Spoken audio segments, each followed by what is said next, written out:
you know, I've talked about, I think we got to focus on growing middle-class jobs by educating and training our workforce.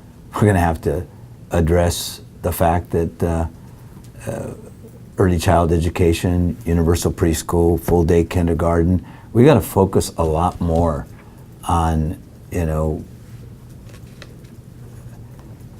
poor kids primarily, because everybody around here, our kids are going to be okay. I have a very simple 5-point plan to take back California. Cut taxes in California, get tough on crime, fix our roads, expand our freeways with no new taxes, fix our broken education system. The last point is to complete the California State Water Project. We're not addressing the root cause of the problem. The number one predictor of whether or not you're going to end up in the criminal justice system is the number of words you speak in kindergarten. As someone that did universal preschool in the middle of a recession and has promoted universal preschool in this state, in many respects, that intervention comes too late.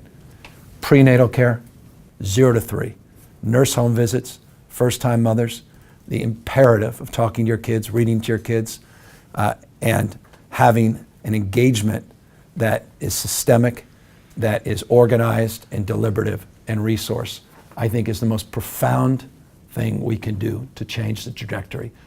One of the things we have to celebrate, but also understand the opportunities, some would label them challenges, is we need to make sure regardless of circumstance, regardless of background, regardless of income, every child needs to get a world-class education. One of the things I would push aggressively is investment in education. Education, by the way, is the best crime prevention program and the best economic development program.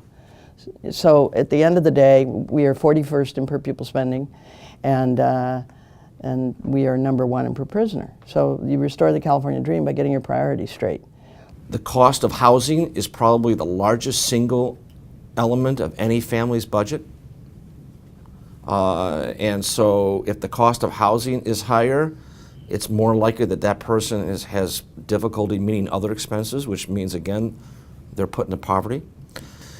Circling back, it circles back to that regulation that drove up the cost of housing or resulted in it being a problem for a family.